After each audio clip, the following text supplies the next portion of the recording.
Welcome students, हम बात करेंगे प्रॉब्लम की जो कि रिलेटेड है a unit vector in the direction of another vector. Question हमारा ये है कि जी find the unit vector having the same direction as the vector given below. Unit vector find करना है जिसकी मैग्नीट्यूड 1 होती है। ठीक है जी। अब ये वो गिवन वेक्टर है जिसकी डायरेक्शन में हमें एक यूनिट वेक्टर फाइंड करना है। ठीक है जी। ये तीन पार्ट्स हैं, इनको मैं अलग अलग सॉल्व करूंगा। तो सबसे पहले हम यूं फर्ज कर लेते हैं, लेट्स से कि जो हमारे पास, चलिए मैं एक सेपरेशन लाइन भी लगा देता हूँ कि ये जो वेक्टर है गिवन i माइनस जे, ये जो है वो u है, u वेक्टर है। ठीक है जी।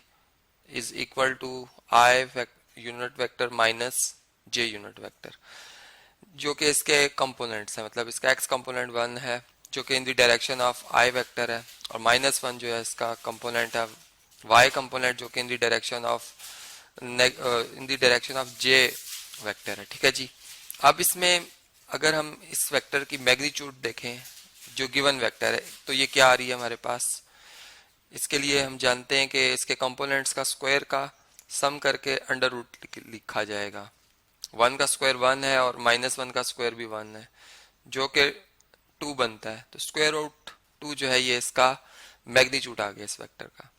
अब इसमें जो हमारे पास जो इस वेक्टर का यूनिट वेक्टर या इसका डायरेक्शन वेक्टर है, उसकी डेफिनेशन हम जानते हैं कि वो किसके इक्वल होती है। वो हमने इस तरह से इसको समझा था कि किसी भी वेक्टर को इसकी डायरेक्शन और इसकी मैग्नीट्यूड, मतलब ये जो है ये u वेक्टर की मैग्नीट्यूड है और ये इसकी डायरेक्शन है, दोनों को मल्टीप्लाई करें तो प्रोडक्ट फॉर्म में u वेक्टर कंप्लीट होता है। ठीक है।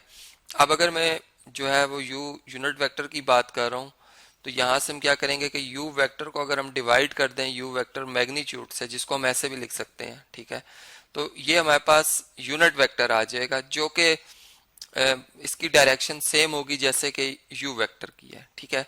तो बेसिकली यही हमारा वो रिक्वायर्ड वेक्टर होगा जिसको कि हमने यहाँ पे फाइंड करना है। तो इसलिए यहाँ पर जो u वेक्टर है वो था i माइनस जे, और इन दोनों को हम अंडर रूट 2 से डिवाइड कर रहे हैं। ठीक है।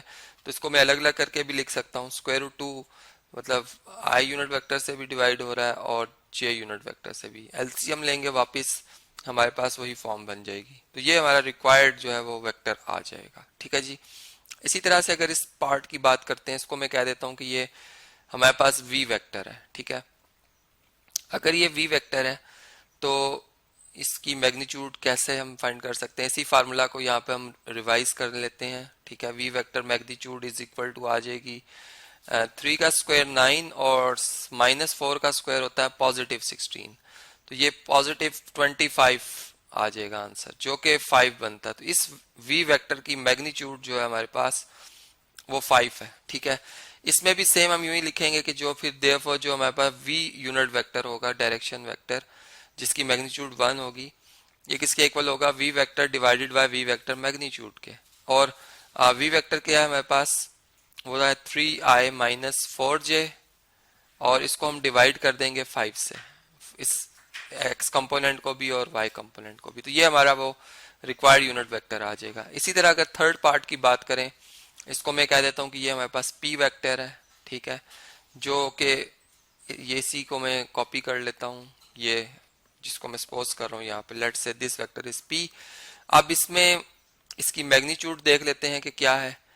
p वेक्टर मैग्नीट्यूड के लिए आप इसके कंपोनेंट्स का स्क्वायर करेंगे। अब इसका x कंपोनेंट है √3/2, तो √3 का स्क्वायर होता है 3, जबकि 2 का स्क्वायर होता है 4, प्लस इसके y कंपोनेंट का स्क्वायर, -1 का स्क्वायर +1 और 2 का स्क्वायर 4। तो ये हमारे पास आ जाएगा स्क्वायर रूट में 4 एलसीएम, और 3 + 1 4, तो 4 डिवाइडेड बाय 4 1 होता है। ठीक है जी। 4 के टेबल से कैंसिल, तो p वेक्टर मैग्नीट्यूड जो हमारे पास वो आ जाएगी 1 के इक्वल। ठीक है जी। इसका मतलब ये हमारा जो है यही वो यूनिट वेक्टर भी है। ठीक है, जो गिवन वेक्टर है। और यहाँ से अगर मैं इस p यूनिट वेक्टर की बात करूं कि p वेक्टर मैग्नीट्यूड को, सॉरी p वेक्टर को उसकी p वेक्टर मैग्नीट्यूड से डिवाइड कर दिया जाए, तो आप देख सकते हैं कि 1 किसी भी नंबर से डिवाइड, वही नंबर दोबारा आ जाता है। इसका मतलब p जो unit vector, required unit vector है, वो हमारे पास वापस यही वेक्टर आ जाएगा जो कि मैंने यहाँ पर लिख दिया है। ठीक है। तो इस तरीके से आपने देखा कि हम यूनिट वेक्टर जो है वो गिवन वेक्टर की मदद से कैसे निकाल सकते हैं जिसकी डायरेक्शन सेम गिवन वेक्टर की डायरेक्शन में होती है।